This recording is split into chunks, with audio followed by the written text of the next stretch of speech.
SMG Word Daily with Father Jason. We are on the 38th SMG Word for Easter.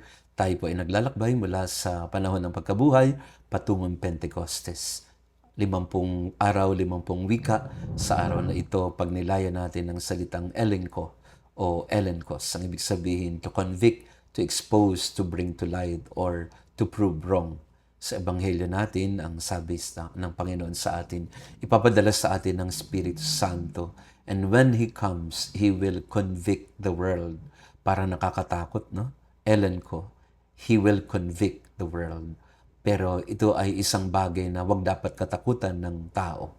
Sapagat ang Espiritu Santo ang magiging gabay natin patungo sa liwanag. Ang Espiritu Santo ang gagabay sa atin patungo sa katotohanan. And when we say, He will convict the world, hindi ito katulad ng mga nangyayari sa Senado o sa Kongreso na impeachment, trial, conviction. Oo, ang Espiritu Santo ay parakletos, counselor, abogado siya. Yun ang papel ng Espiritu Santo.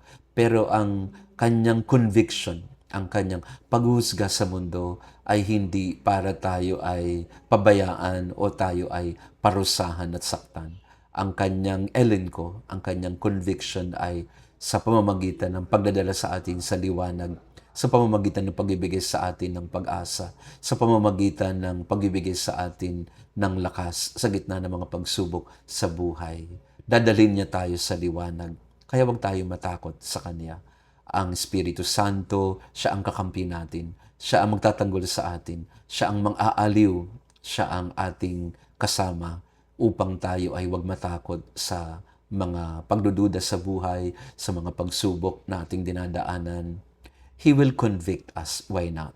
Pero hindi para tayo ay husgahan, paratangan, ikulong, o kaya ay ipatapon sa malayo. Ang conviction, ang elenko ng Espiritu Santo ay ang paggabay sa atin patungo sa Panginoon, patungo sa Diyos. And mas maganda nga na lahat tayo ay we become convicted by the Holy Spirit, na ang paggabay ng Espiritu Santo ang siyang magbigay sa atin ng inspirasyon sa araw-araw.